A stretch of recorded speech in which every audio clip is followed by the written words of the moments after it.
Alright, if you are having wrinkling issues with your machine, your guide roller may be out of adjustment.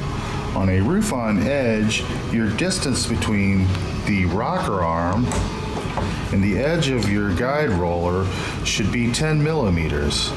In order to achieve this, you must take a 17 millimeter wrench, loosen the nut on the back side, turn your axle